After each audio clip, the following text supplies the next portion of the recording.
नमस्कार, लक्षवेधीमध्ये आपल्या सगळ्यांचं स्वागत। मी प्रसाद काथे। लक्षवेधीचा आणि या आत्ताच्या संपूर्ण संदर्भातला विषय हा ज्येष्ठ नागरिकांच्या संदर्भात आहे। आपल्या सगळ्यांनाच टाळेबंदीचा कालावधी वाढवला गेला याची पूर्ती जाणीव झालेली आहे। 14 एप्रिल पर्यंतचा केंद्र सरकारने घोषित केलेला टाळेबंदीचा कालावधी महाराष्ट्रामध्ये 30 एप्रिल पर्यंत आहे आणि या 30 एप्रिल पर्यंत काय करायचं असा प्रश्न आता अनेकांना पडलाय। पण तुमच्या माझ्यासारख्या मध्यवयीन अनेकांच्यासाठी विविध पर्याय खुले आहेत, ज्यांच्या समोर हे पर्यायाने कमी आहेत अशा ज्येष्ठ नागरिकांच्या संदर्भातली आजची चर्चा आहे। ज्येष्ठ नागरिकांच्या संदर्भात विविध प्रकारचे प्रश्न आहेत। सगळ्यात पहिला प्रश्न हा त्यांच्या सतत घरात असण्यामुळे निर्माण होतोय। दुसऱ्या बाजूला त्यांना स्वतःला सुद्धा इतक्या वर्षांनंतर पुन्हा एकदा घरामध्ये कोंडून घ्यावं लागलंय की काय अशी परिस्थिती आहे। ज्या ज्येष्ठ नागरिकांच्यासाठी कुटुंब आहेत त्यांची परिस्थिती थोडी तरी सुखावह आहे। दुर्दैवाने ज्यांच्यासाठी कुटुंब नाहीत त्यांची परिस्थिती काय याची कल्पनाही करवत नाहीये। एका बाजूला घरातल्या 4 भिंतीच्या आड ज्येष्ठ नागरिकांच्यासाठीच्या या समस्या आहेत, तर दुसऱ्या बाजूला अनेक टप्प्यांवर आर्थिक चणचण ही सुद्धा ज्येष्ठ नागरिकांच्यासाठी मोठ्या प्रमाणातली एक नवी समस्या बनून तयार झाली आहे। आयुष्याच्या या टप्प्यावर ज्येष्ठ नागरिकांच्यासाठी मनाचं संतुलन राखणं ही काही कमी महत्त्वाची बाब नाही आणि याच्याच जोडीला आयुष्यात जर समजा कुठला आजार आसपास घुटमळत असेल तर त्या आजाराच्या मुळे कोरोना होऊ शकतो ही वारंवार कानावर पडणारी माहिती सुद्धा दिवसेंदिवस भीती जास्त निर्माण करणारी आहे। अशा सर्व आव्हानांचा मुकाबला ज्येष्ठ नागरिकांनी कसा करायला हवा? आपण मध्यवयीन माणसं ही ज्येष्ठ नागरिकांशी टाळेबंदीच्या काळात काय प्रकारचं वर्तन करताना दिसलो पाहिजेत आणि काय प्रकारच्या गोष्टी आपल्याकडून टाळल्या गेल्या पाहिजेत या आणि अशा अनेक मुद्द्यांवर आजची लक्षवेधी चर्चा। ज्येष्ठ नागरिकांची ही टाळेबंदी।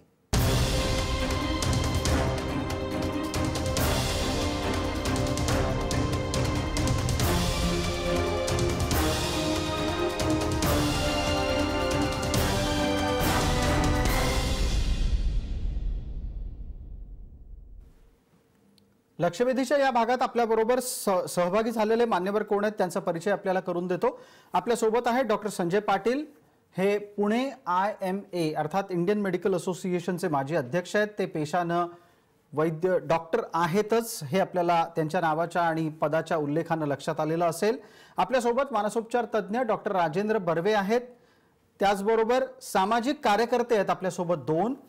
पहिल्यांदा मी आपल्याला परिचय करून देतो किरण नागटी यांचा आणि त्याचबरोबर आपल्या सोबत जोडले जात आहेत कैलास वाणी। सर्व मान्यवरांचं आपण चर्चेमध्ये स्वागत करतो आहोत।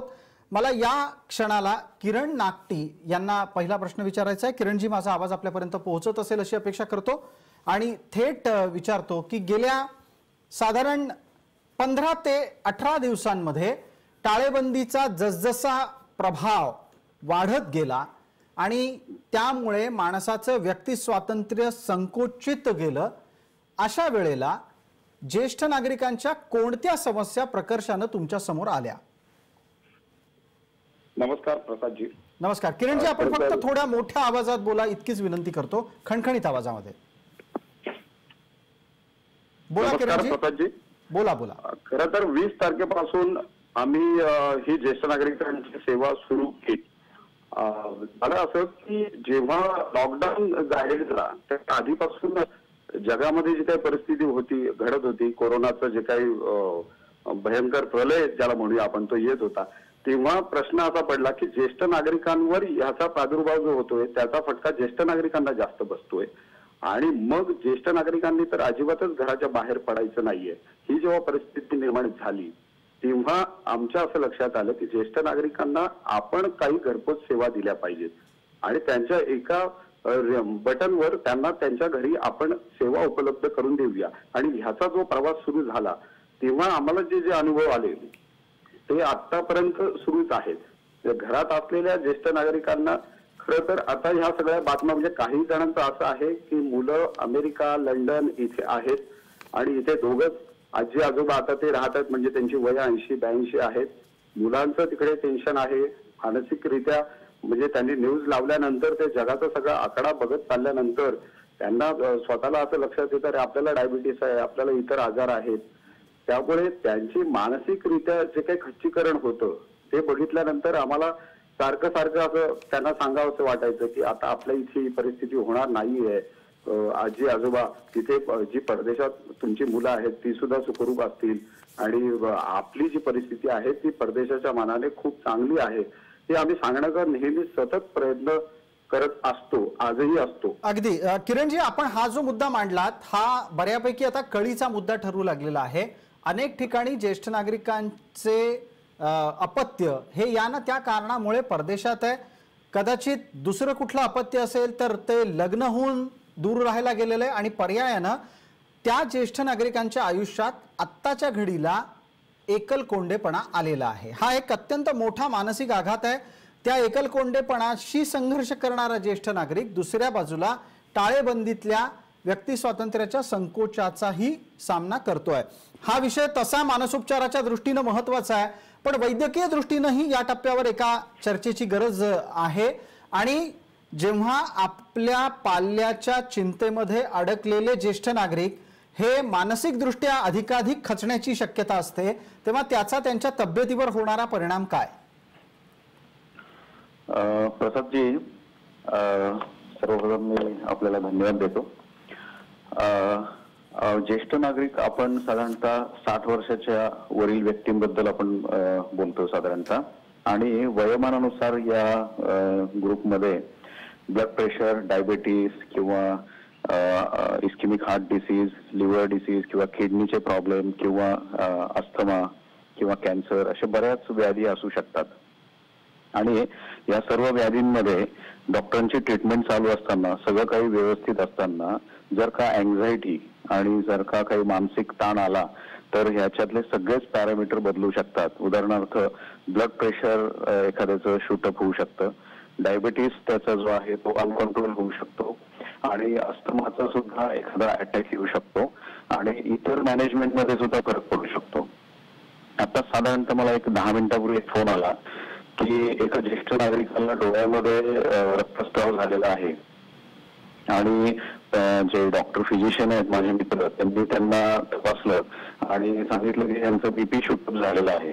म्हणजे साधारणतः ह्या पिरियड मध्ये मानसिक ताणतणाव वाढल्यामुळे सुद्धा ब्लड प्रेशर आणि असे हे जे आजार आहेत हे जास्त बळावतात आपण म्हणूयात, आणि त्याची काळजी करण्यासाठी आपल्याला विशेष प्रयत्न करणं जरुरी आहे. अगदी डॉक्टर संजय पाटील, आपण म्हणालात की त्यांची काळजी करण्यासाठी आपल्या सगळ्यांनाच एक पाऊल पुढे टाकायला हवं. ज्येष्ठ नागरिक हे आत्ताच्या घडीला कसल्याही प्रकारचं ओझं नाही, ते कालही नव्हते, उद्याही नसतील, तर त्या व्यक्ती आपल्यासाठी अनुभवाचा एक वटवृक्ष आहेत. आपल्या सोबत आता जे मगाशी सामाजिक कार्यकर्ते जोडले गेलेले होते त्यांना आवाज पोहोचला नाही, त्या कैलास वाणी यांच्यापर्यंत पोहोचायचंय. कैलासजी, आवाज येतोय? अच्छा, तुमचा आवाज थोडासा ये जा करतोय. तुम्ही कृपया चांगलं नेटवर्कही तपासा. आपल्या संपर्कात आलात आमच्या, त्याबद्दल धन्यवाद. कैलासजी, आपण एक चर्चा सुरू केली, त्यामध्ये परदेशस्थ मुलांच्या भारतात असलेल्या आई वडिलांना लागलेली काळजी, हुरहुर हा मुद्दा आला. त्या पलीकडे आता ज्येष्ठ नागरिकांच्यासाठी कोणती समस्या तुम्हाला दिसते? कैलासजी.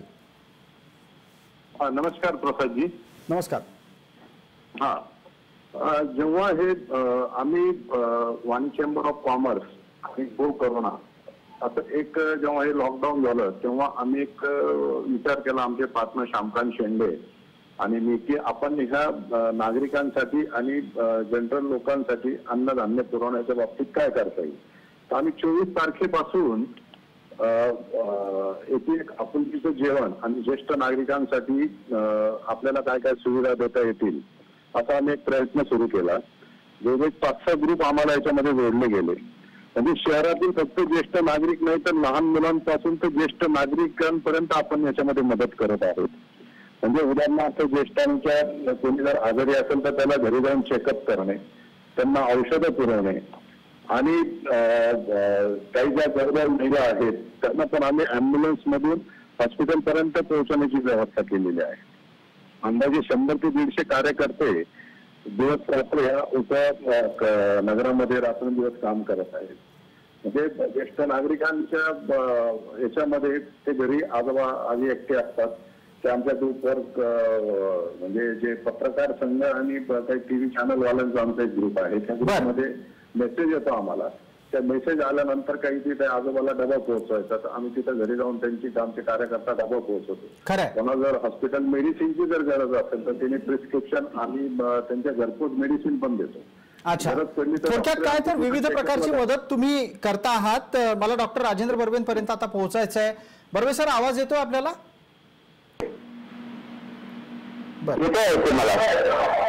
मी आपल्याला असं विचारू इच्छितो की हुरहुर लागलेल्या ज्येष्ठ नागरिकांच्या साठीचा या घडीचा महत्वाचा आणि पहिला आपला सल्ला काय असेल? मला असं वाटतं हुरहुर लागते कारण मनामध्ये थोडीशी धास्ती असते. कारण सातत्याने वयोवृद्ध लोकांना, ज्यांना डायबिटीस आहे, ब्लड प्रेशर आहे किंवा जास्त वल्नरेबल अशा पॉप्युलेशनला जास्त धोका आहे असं वारंवार सांगण्यात येत असल्यामुळे मनामध्ये एक प्रकारची धास्ती वाटत असते की आपण तरी असे बळी पडणार नाही, हा एक फॅक्टर असतो. आणि दुसरं असं, ज्येष्ठ नागरिकांना आपल्या कुटुंबाबद्दल प्रेम वाटत असतं, माया वाटत असतं आणि आपल्यामुळे आपल्या कुटुंबाला त्रास होऊ नये अशी त्यांची भावना असते. त्यामुळे त्यांची मनस्थिती आता हेवी झालेली आहे आणि आपल्यामुळे कोणाला त्रास होतोय का किंवा होऊ नये अशी त्यांची इच्छा आहे, अशी त्यांनी बोलून दाखवलेली आहे. माझ्याकडे काही जे पेशंटचे फोन येतात त्याच्यावर हे लक्षात येतं की या गोष्टींनी जे आधीच नर्वस असलेले किंवा ज्यांना कसल्या ना कसले तरी मानसिक त्रास आहे अशी जी वृद्ध मंडळी आहेत घरातली, त्यांच्या मनामध्ये एक प्रकारचं पॅनिक निर्माण झालेली. हुरहुर फारच लहानसा शब्द आहे. पॅनिक निर्माण झालं की यापुढे काय होणार आपलं आणि आपल्यामुळे लोकांना किती त्रास होणार आहे. तर खरं म्हणजे यावेळेला आपण शांत राहणं आणि आपली परिपक्वता दाखवणं खूप महत्वाचं आहे. कारण त्याच्यामुळेच आपली जी प्रतिकार शक्ती असते, रोगाला प्रतिकार करण्याची, ती अधिक चांगली होऊ शकते, कणखर होऊ शकते. ऍट द सेम टाइम मला असं वाटतं की त्यांनी आपल्या आहाराकडे पण लक्ष दिलं पाहिजे. पर्टिक्युलरली या वयामध्ये कॅल्शियम, व्हिटॅमिन D3 कमी असतं, त्याची पण पुरेशी सोय त्यांनी आपल्या शरीरामध्ये, आपल्या अन्नपदार्थामध्ये केली पाहिजे आणि आपलं कोणतंही रुटीन बदलून चालणार नाही हे लक्षात ठेवलं पाहिजे. अगदी. डॉक्टर बर्वे, आपण व्हिटॅमिनच्या संदर्भात म्हणालात, जर समजा त्यानिमित्तानं तुम्हाला काही एखाद दोन गोष्टींची नावं घेऊन सांगता आलं की ज्येष्ठ नागरिकांनी अमुक गोष्टींचं सेवन हे नियमित करावं, तर मला वाटतं अधिक बरं राहील आणि आपण डॉक्टरांचाही सल्ला घेऊ त्या निमित्तानं. पहिली गोष्ट म्हणजे ज्यांची बाकीचे ऑर्गन्स कॉम्प्रोमाइज आहेत त्यांनी आपण काय जेवण घ्यावं. उदाहरणार्थ किडनीचे जे काही पेशंट्स असतील, काही डायलिसिसवरचे असतील किंवा किडनीचा काही त्यांना त्रास असेल, त्यांनी आपल्या डॉक्टरांच्या सल्ल्यानेच आपल्या जेवणामध्ये पुरेसं मीठ किंवा प्रोटीन काय घ्यायचं त्यांना त्यांच्याशी चर्चा करूनच ठरवावं लागेल. त्यामुळे सरसकटपणे आपण हे व्यक्तिगत पातळीवरती सांगू शकत नाही. पण तरी जनरली आपण असं म्हटलं की प्रथिनं जेवणामध्ये पुरेशी पाहिजेत. कारण या वयामध्ये आपल्याला थकवा जास्त जाणवतो, आपल्या हालचाली थोड्याशा जास्त होतात, आपण जास्त घरामध्ये येरगारा घालतो, त्यामुळे शरीरामध्ये प्रथिनं असणं आवश्यक आहे. त्याप्रमाणे व्हिटॅमिन मायलिस्कोपॅलामिन आणि व्हिटॅमिन D3 आणि कॅल्शियमची मात्रा आपल्या अन्नामध्ये असणं आवश्यक आहे. कारण आता आपण किती जरी म्हटलं तरी सूर्यप्रकाशामध्ये सकाळच्या कोवळ्यात सूर्यप्रकाशात आपण जाऊ शकत नाही. त्यामुळे यावेळेला या गोष्टीची काळजी घेणं खूप गरजेचं आहे. आणि आपण जसं म्हणालात की डॉक्टरांच्या सल्ल्यानं या गोष्टी करायच्या आहेत. आपल्यासोबत डॉक्टर संजय पाटील आहेत, उपाध्यक्ष पुणे IMA. डॉक्टर संजय पाटील, आपण काही सुचवाल का की कोणत्या गोष्टींचा म्हणजे आहारामध्ये त्यांनी समावेश करावा? हा एक मुद्दा तर आहेच, पण दुसराही महत्वाचा मुद्दा आहे. बऱ्याचशा ज्येष्ठ नागरिकांना आरोग्याच्या विविध प्रकारच्या तक्रारी आहेत, त्यामुळे सरसकट अशी कुठली गोष्ट कोणाला लागू पडते की डॉक्टरांच्या सल्ल्यानीच कोणताही आहारातला बदल झाला पाहिजे? डॉक्टर राजेंद्र बर्वे सर म्हणल्याप्रमाणे आहारामध्ये आपल्याला व्हिटॅमिन्सची कमतरता जाणवते. बऱ्याच वेळा ह्या लॉकडाऊनच्या पिरियडमध्ये काही फळभाज्या किंवा फळं आपल्याला मिळत नाहीत, तर यासाठी सप्लिमेंट जरूर घ्यावेत. त्याच्यामधले व्हिटॅमिन C आणि व्हिटॅमिन B कॉम्प्लेक्स हे ज्या गोष्टी आहेत ह्या वॉटर सोल्युबल या प्रकारामध्ये मोडतात. त्याच्यामुळं त्याचं जरा जरी जास्त सेवन झालं तरी ते आपल्या किडनी वाटे ते बाहेर पडत असतं. आणि दुसरा मुद्दा असा की डॉक्टरांच्या सल्ल्याने आपल्याला व्हिटॅमिन D आणि इतर व्हिटॅमिनची जी आहे ती सुरू ठेवायची आहेत, कारण हायपर व्हिटॅमिनोसिस होणं पण आपल्याला त्रासदायक ठरेल. पण व्हिटॅमिन सी आणि बी कॉम्प्लेक्स ह्या गोळ्यांचं सेवन करण्यास काही हरकत नाही. आणि आहारामध्ये ताक, दही, आंबवलेले पदार्थ याच्यामधनं आपल्याला बी कॉम्प्लेक्स मिळतं. आणि सायट्रस फ्रूट आणि पालेभाज्यांमधनं व्हिटॅमिन सी जास्त प्रमाणात उपलब्ध असतं. अगदी. आपण पटकन किरण नागटी यांच्याकडे जाऊ. किरण नागटीजी, माझा आवाज आपल्यापर्यंत येत असेल.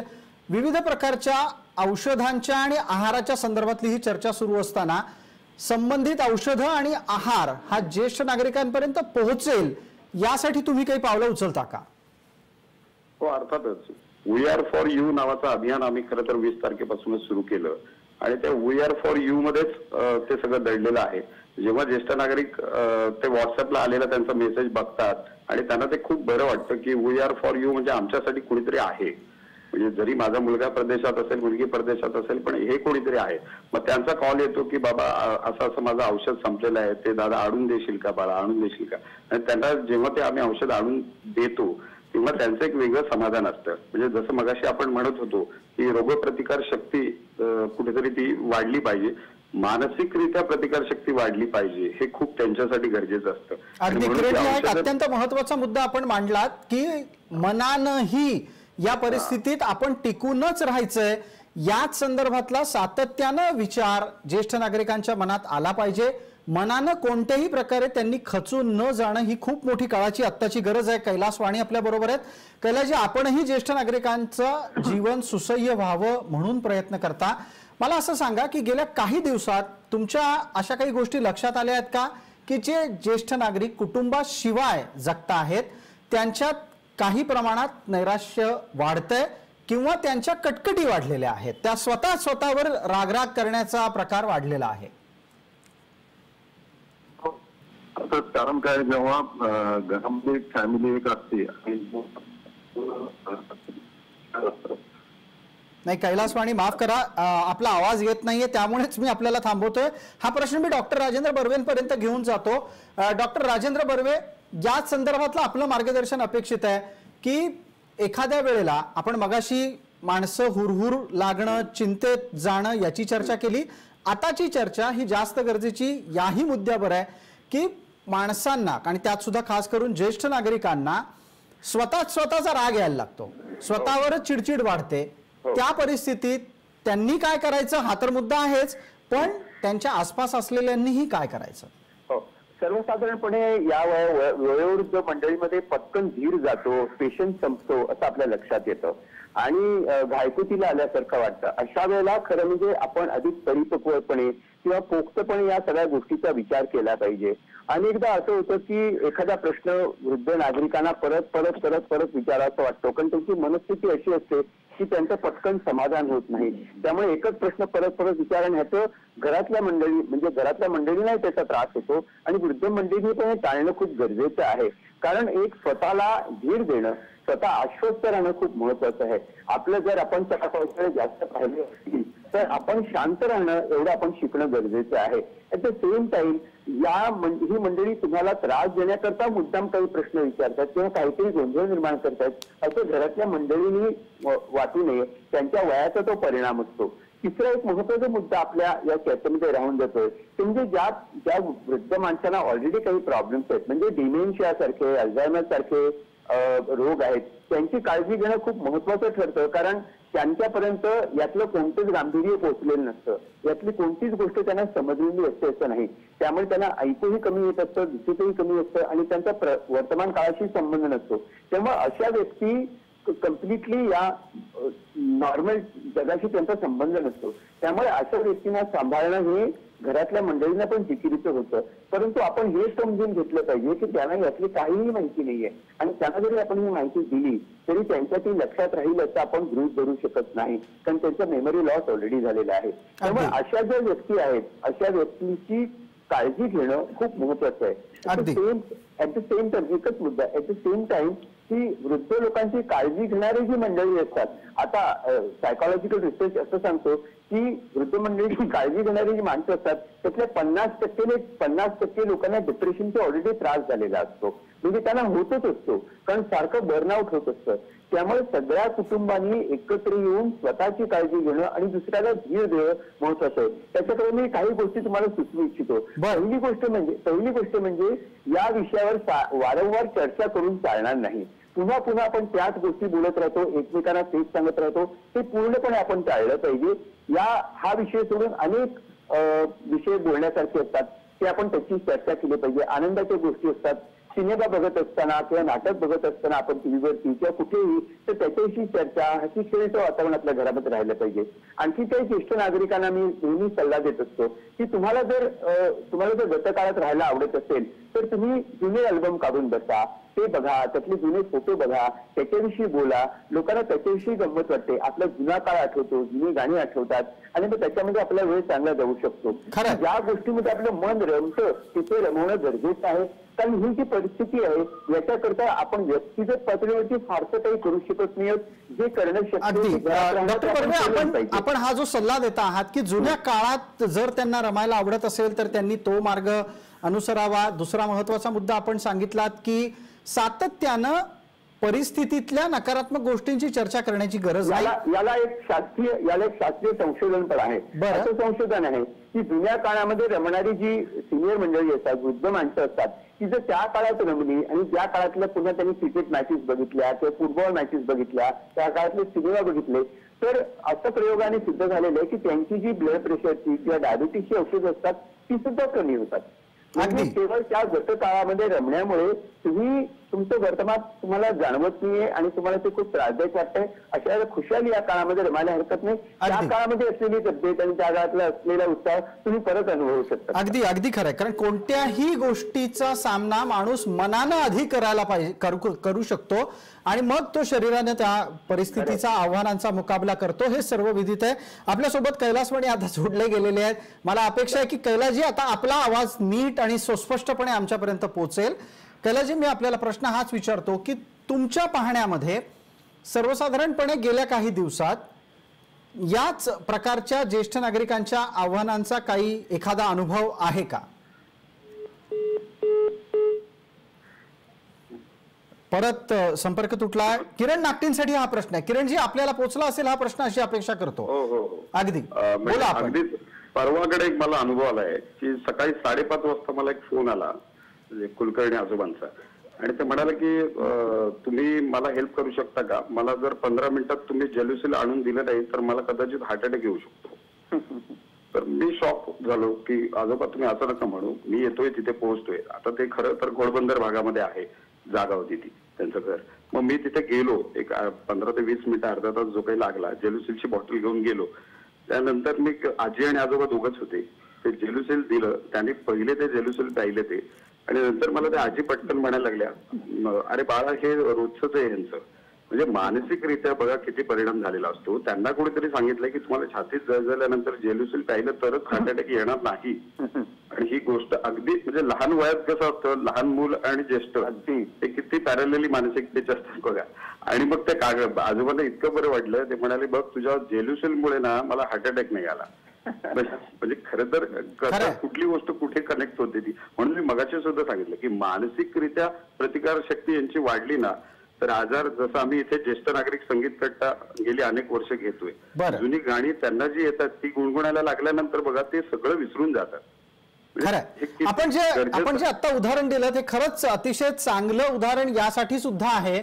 एक तर जे ज्येष्ठ नागरिक आता घरात एकटे आहेत त्यांना जमत असेल तर त्यांनी त्यांच्या आवडीची जुनी नवी जी कुठली असेल ती गाणी ऐकावीत, जुन्या आपल्या आठवणींमध्ये त्यांना रमता येईल. थोडक्यात काय, आसपासचं वातावरण अधिकाधिक सुसह्य करण्याचा प्रयत्न त्यांनी केला पाहिजे. दुसरा मुद्दा आता मी डॉक्टर संजय पाटील यांच्याकडे नेतोय. संजय पाटील, ज्येष्ठ नागरिकांच्याकडे औषधांची एक स्वतःची अशी यादी असते आणि त्यांचं त्या औषधाच्या यादीवर पण एक भयानक प्रेम असतं. त्या औषधांच्या यादीमधल्या अमुक गोष्टी मला हव्यातच असा एक आग्रह असतो. या सगळ्या गोष्टी मधली एखादी गोष्ट जरी वर खाली झाली की मग तो चिडचिडेपणा सुरू होतो. तुम्ही असा सल्ला द्याल का, आणि असा सल्ला देणं योग्य आहे का की या काळात इतका आग्रह करण्याची काही तशी गरज नाही, काही पर्याय पण उपलब्ध आहेत आणि असतील तर ते कुठले? बरोबर. जे मेडिसिन असतात ज्येष्ठ नागरिकांना हे सर्वसाधारणपणे एक 7 ते 8 मेडिसिन चालू असतात आणि हे जे मेडिसिन जे आहेत हे आपण साठा करून ठेवत असतो आपल्याकडे आणि हे जेव्हा संपतात आपल्याकडून त्यावेळेस मात्र आपल्याला थोडंसं पॅनिक होतं की आता मेडिकल स्टोअर पर्यंत कोण जाईल, कोण आणेल आणि परत त्याच कंपनीचे मेडिसिन आपल्याला मिळतील का. त्यातली 2-3 औषधं तरी ही बऱ्याच वेळा व्हिटॅमिन्सची असतात. तर माझा असा सल्ला आहे की व्हिटॅमिन्सची जी औषधं आहेत त्याच्यासाठी जर सबस्टिट्यूट झाले तर एवढं ह्या काळामध्ये आपण त्याचा एक ताण घेण्याची काही गरज नाहीये.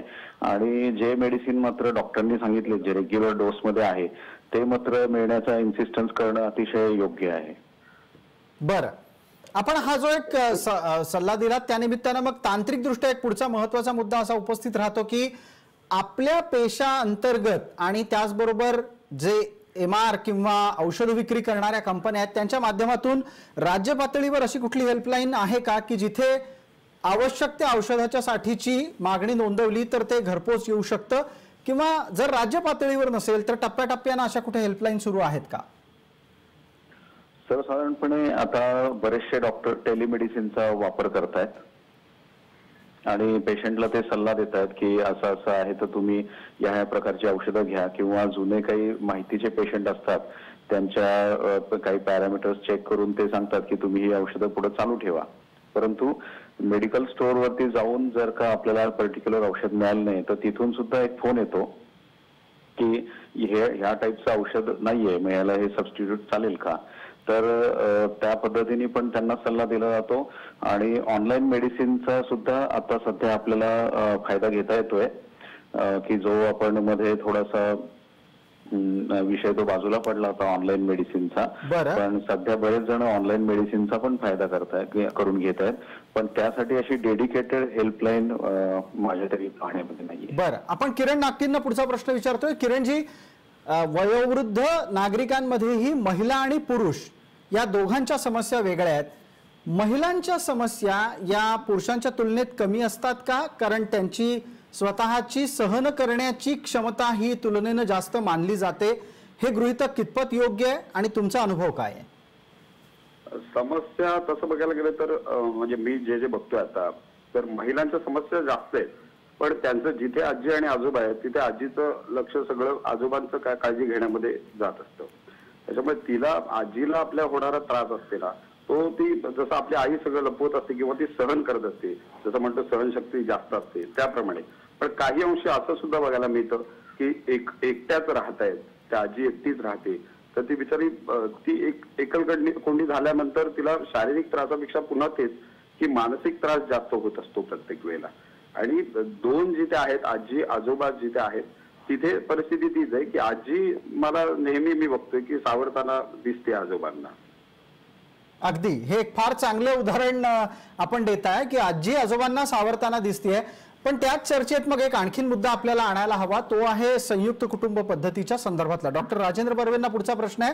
डॉक्टर बर्वे, ज्या घरात संयुक्त कुटुंब पद्धती आहे आणि त्या घरात ज्येष्ठ नागरिकांच्या प्रती टाळेबंदीच्या काळात थोडस एक आव्हानात्मक वातावरण निर्माण झालंय असं वाटतंय आपल्याला?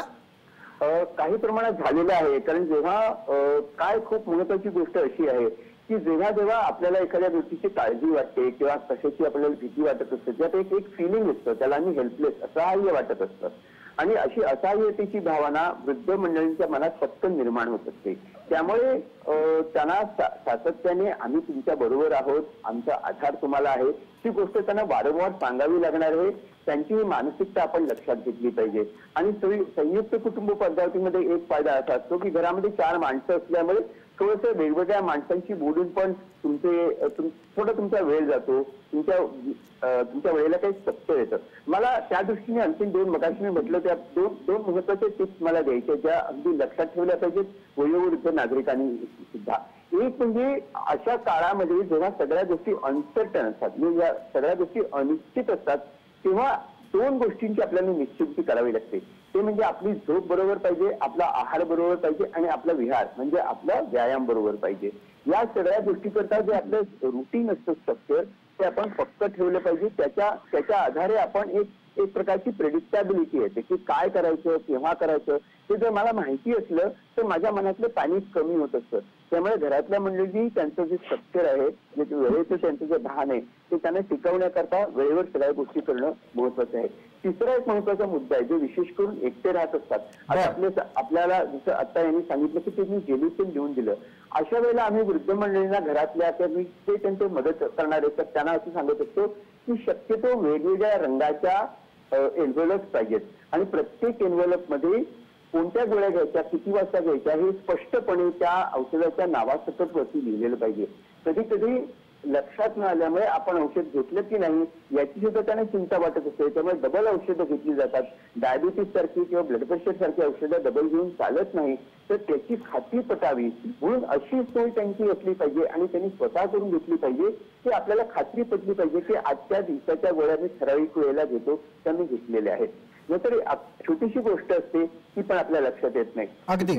आणखी एक महत्वाची गोष्ट असते की जेव्हा घरामध्ये रेफ्रिजरेटरमध्ये गोष्टी ठेवल्या जातात वृद्ध मंडळीच्या, एकटे राहत असतात, त्या आजी आजोबा त्यांना कमी दिसतं, त्यांना नीट समजत नाही. त्यामुळे कधी एक्सपायरी झालेली पण औषधं ते लोक घेत राहतात. कधी माझ्याकडे अशी केस आली होती की त्यांनी ब्रेड आणून ठेवलं जातं, त्या ब्रेडला बुरशी आलेली सुद्धा आजींना दिसत नव्हती आणि फूड पॉइझनिंगची केस म्हणून ती आली. त्याचं कारण त्यांच्याशी बसून जेव्हा बोललो तेव्हा हे लक्षात आलं की त्यांनी 15 दिवसाचा ब्रेड आणला होता आणि त्याच्या लक्षातही नव्हतं, त्याला फंगस झालेलं होतं, त्याचं फूड पॉइझनिंग झालं. की इतके बारीक सारीक त्याच्यामध्ये मुद्दे येतात आणि ते आपण लक्षात घेऊन त्यांची गरज काय आहे ते लक्षात घेऊन जर आपण वावरलं तर आपण एक चांगली सपोर्ट सिस्टीम निर्माण करतो आणि मला वाटतं की आपल्या समाजामध्ये सपोर्ट सिस्टीम निर्माण होते आहे. माझी आशा आहे की सगळे ऐकणारी मंडळी नेहमी तशा प्रकारची सपोर्ट एकमेकांना देत असतील. अगदी देतील आणि आपण त्याच सकारात्मक मुद्द्यावर काही क्षणांसाठी लक्षवेधीमध्ये एक छोटासा ब्रेक घेतोय. लवकरच परत येऊ लक्षवेधीच्या पुढच्या भागात आणि त्यावेळची चर्चा ही ज्येष्ठ नागरिकांच्या इतरही काही महत्त्वाच्या मुद्द्यांची.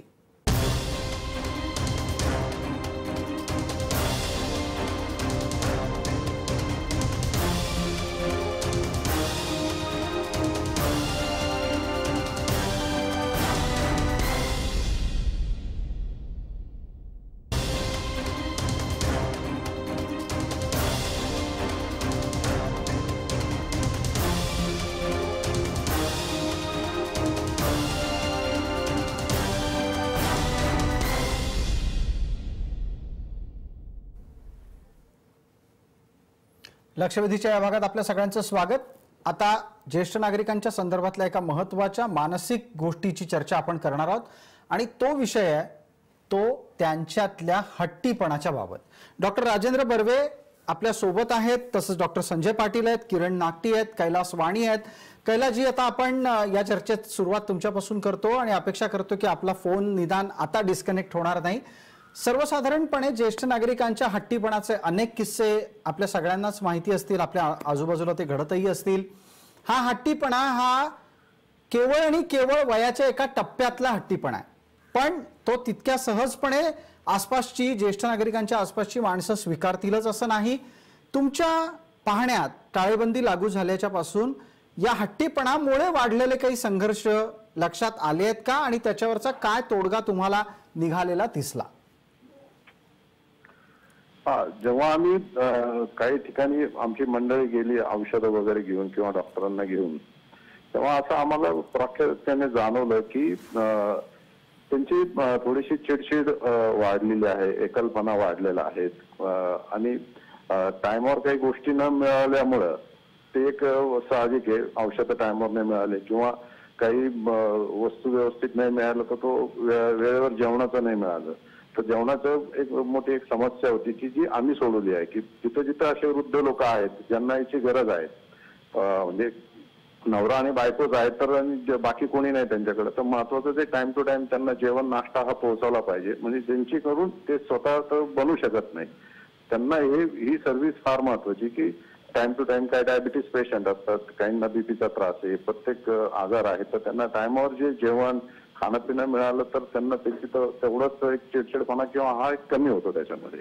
ते आम्ही त्यांना वेळेवर त्यांचं औषध खाण्यापिण्याची व्यवस्था केली, त्याच्यामुळं बराचसा आम्हाला असा अनुभव आला की काही ठिकाणी ते थोडेसे हट्टीपणा करत होते, पण टाइम टू टाइम जेव्हा लॉकडाऊनच्या पिरियडमध्ये त्यांना वेळेवर गोष्टी मिळाल्यामुळं त्यांच्या याच्यातला बराचसा म्हणजे चिडचिडपणा वगैरे कमी झालाय. सगळं बरं. व्यवस्थित मिळाल्यामुळे ते त्यांना एक सहानुभूतीची हे झाली की आपल्या बरोबर कोणीतरी आहे बुवा. कोणीतरी आपल्या बरोबर आहे, आपली कोणीतरी काळजी हा. घेत आहे, अशा प्रकारचा संवाद त्यांच्यापर्यंत पोहोचला. डॉक्टर हा, संजय घरच्यांसारखी पाटील आहेत आम्ही काळजी आपल्याबरोबर. घेतोय, त्याच्यामुळे त्यांना- अगदी. मला संजय पाटील यांना प्रश्न विचारायचा आहे. संजय पाटील, मी एक सूचना या कार्यक्रमात आपल्यापर्यंत पोहोचवतो.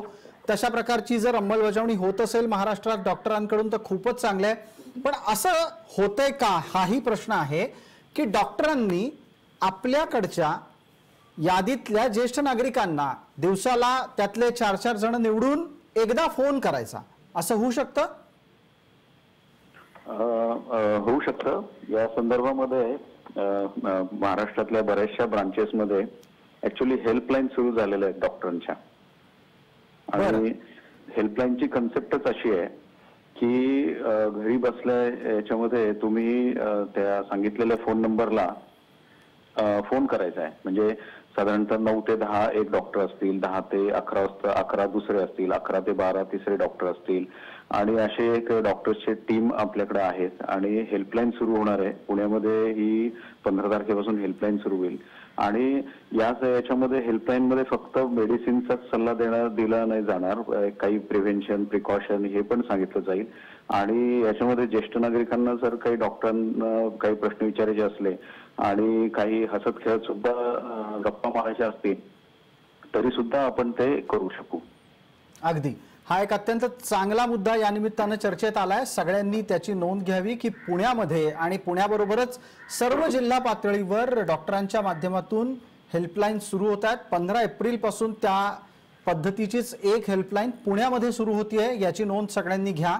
आणि ज्येष्ठ नागरिकांना वैद्यकीय सल्ल्याच्या बरोबरच मानसिक दृष्ट्याही काही अडचणी असतील तर त्यातूनही मार्ग काढण्याच्यासाठी आपण त्या हेल्पलाईनवर संपर्क साधू शकता. किरण नागटी आहेत आपल्यासोबत, त्यांना आपला पुढचा प्रश्न आहे. किरणजी, आपण आतापर्यंत जी चर्चा केली त्यात ज्येष्ठ नागरिक असे मोजले ज्यांच्या डोक्यावर छत आहे किंवा ज्यांच्या आजूबाजूला कुटुंब आहे. आपल्याला अशाही ज्येष्ठ नागरिकांची चर्चा करणं भाग आहे जी रस्त्यावरची माणसं आहेत आणि वयोमान परत्वे किंवा काही ना काही परिस्थिती आल्यामुळे हालाखीचं जीवन जगतात, कुठलं ना कुठलं तरी काम करून ते आपलं आयुष्य जगतात. त्यांची स्थिती आता काय आहे, तुम्हाला काय जाणवतंय त्याच्यात? खरं तर आता मी ठाण्यात जेव्हा आम्ही हे सगळं करतोय तेव्हा म्हणजे फक्त थोडासा एक मुद्दा मग आता मी कंटिन्यू करतोय तो, की जसं तुम्ही सांगितलं की आता ही हेल्पलाईन जसं डॉक्टरांनी सुचवली तसं आम्ही आमच्या संस्थेच्या माध्यमातून रोज 5 ज्येष्ठ नागरिकांना कॉल करतो इथून. अरे वा. आणि त्यांची चौकशी करतो. आणि फक्त याची चौकशी करत नाही, गोळ्या आणि औषधं हे तर आम्ही करतोच आहोत.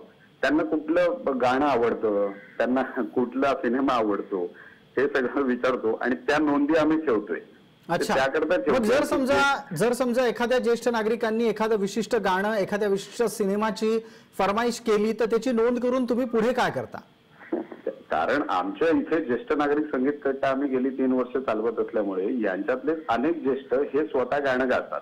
त्याच्यामुळे ह्या ज्येष्ठांना आवडीचं गाणं दुसरे ज्येष्ठ गाऊन त्यांना दाखवणार, असं एक येणाऱ्या दिवसामध्ये आम्ही हा एक चांगला उपक्रम आहे. महाराष्ट्रभर त्याची अगदीच नोंद केली पाहिजे. मग एक प्रश्न अजून मी विचारतो किरणजी आपल्याला, या निमित्तानं हे ज्येष्ठ नागरिक आपापसात कितपत बोलताना तुम्हाला दिसत आहेत का ते कोशात गेलेले आहेत?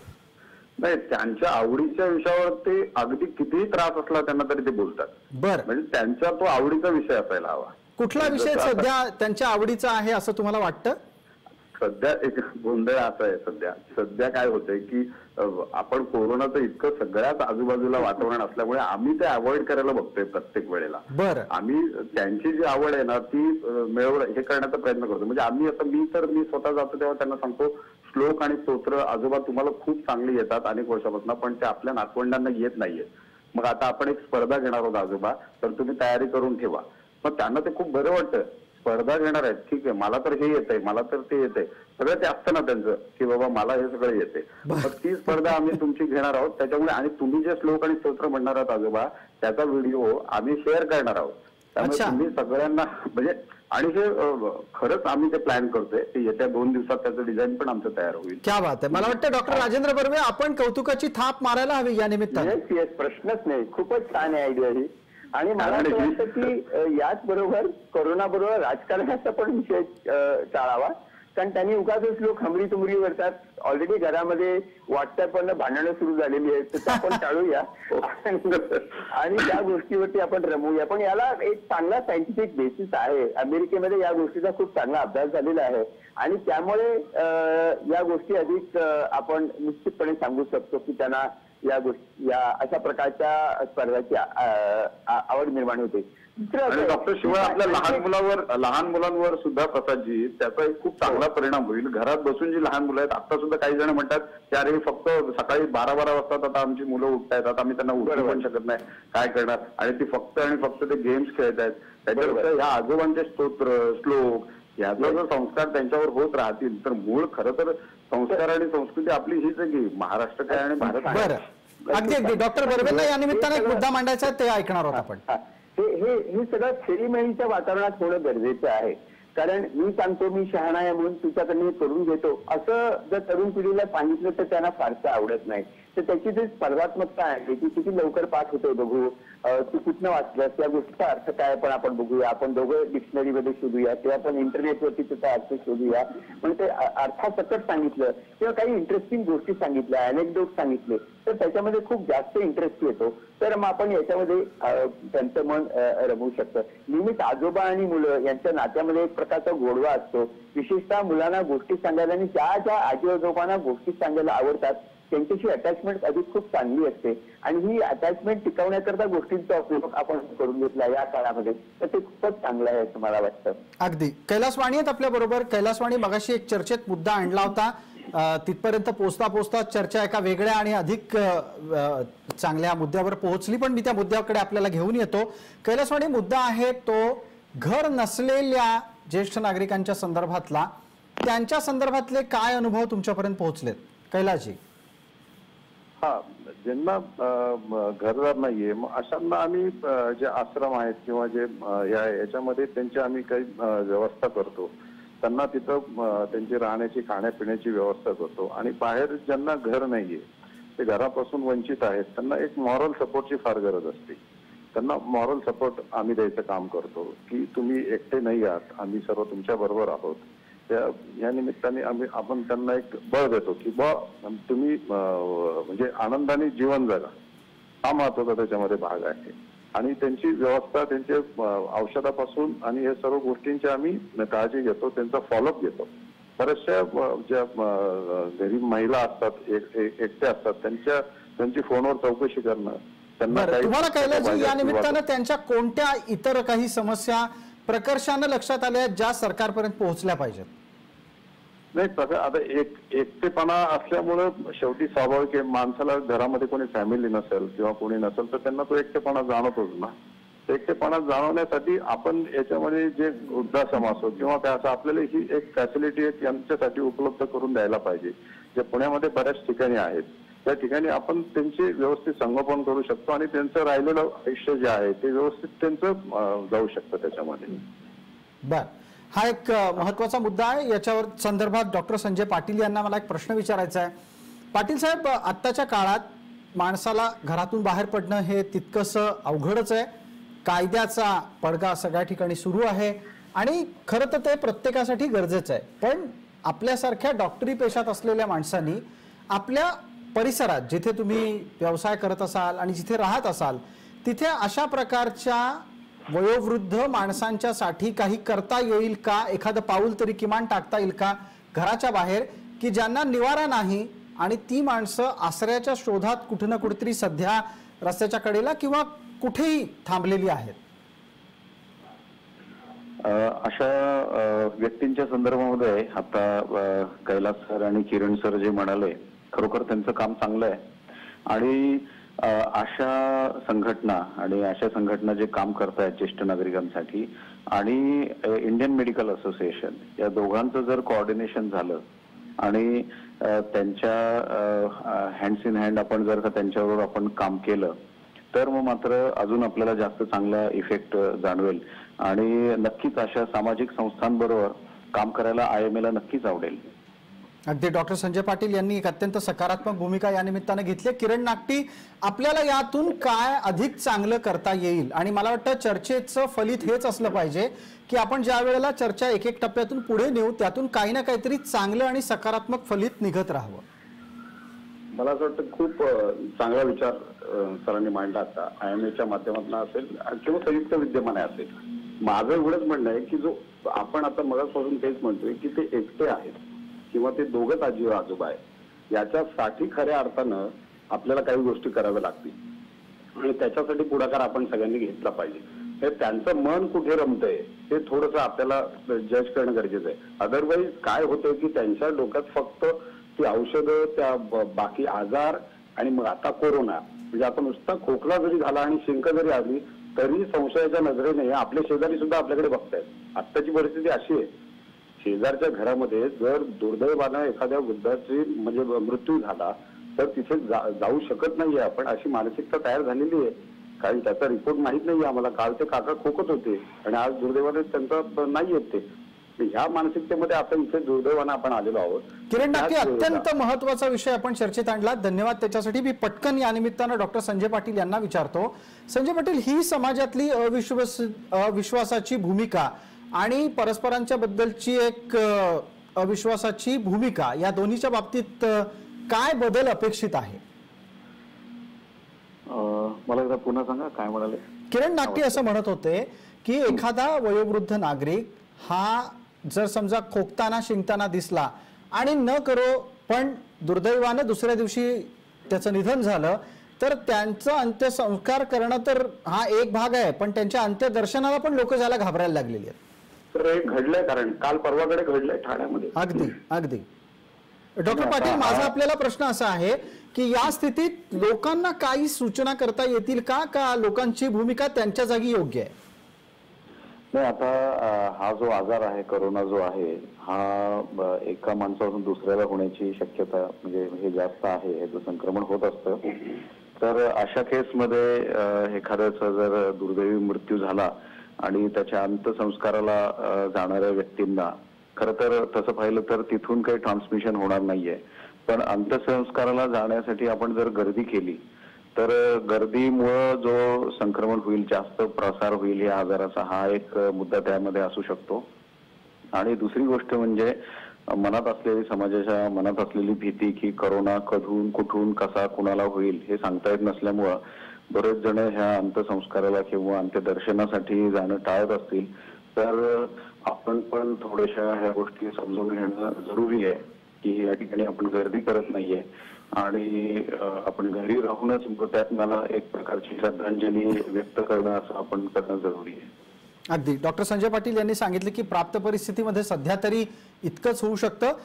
कैलास वाणी आपल्या सोबत आहेत, डॉक्टर राजेंद्र बर्वे पण आहेत. मला आपल्याला सगळ्यांच्या सोबतच त्यांना पहिला प्रश्न असा कैलास वाणींना विचारायचा आहे की कैलासजी, जर समजा या चर्चेच्या शेवटच्या टप्प्याकडे आपण आलो आहोत आणि त्या निमित्तानं मी विचारतो की आत्ताच्या क्षणाला प्रशासनाचा ज्येष्ठ नागरिकांच्या काळजीतला सहभाग वाढवायचा असेल तर काय करायला हवं? ज्या अशा सामाजिक संस्था आहेत किंवा डॉक्टर लोक आहेत, यांचा एक आता आम्ही एक ग्रुप बनवलेला आहे की त्या ग्रुपमधून जे ज्येष्ठ नागरिक आहेत, ज्यांना काही गरज असेल किंवा त्यांना व्हॉट्सअपवर आम्ही मेसेज टाकतो की यांना यांची तब्येत, यांना काय द्यायचं, तर ते तिकडून डॉक्टर प्रिस्क्रिप्शन पाठवतात, तुम्ही गोळ्या एरियामध्ये. म्हणजे काम तर आम्ही आता करतच आहोत. सरकारच्या माध्यमातून जर सांगायचं ठरलं तर सरकारचं तर कॉपरेशन आहे सर्व ठिकाणी, जायला तर काही बंदी नाहीये. पण त्याच्यामध्ये सरकारचा पण सपोर्ट चांगला मिळतोय आम्हाला, त्याच्याबद्दलही हे नाहीये. तर नागरिकांसाठी आपल्याला त्यांची काळजी घेणं, त्यांच्यासाठी ज्या लागणाऱ्या जीवनावश्यक वस्तू आहेत त्या वेळेवर त्यांना पुरवणं, ही आमची संस्थेची जबाबदारी घेतलेलीच आहे.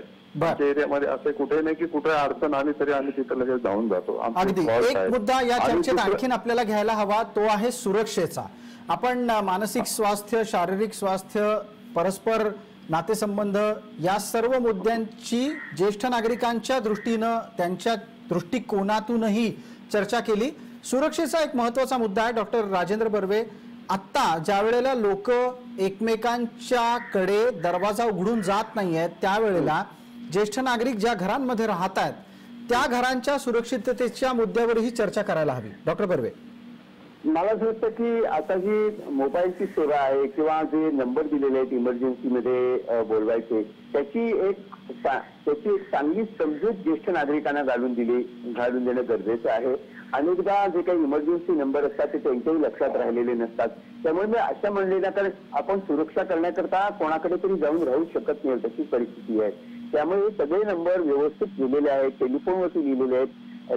जर जुनी टेलिफोन लाईन असेल तर त्याच्या जवळ ते लिहिलेले आहेत. याची सगळ्याची काळजी जेव्हा केअर गिव्हर जात असतात तेव्हा त्यांनी घेणं आवश्यक आहे.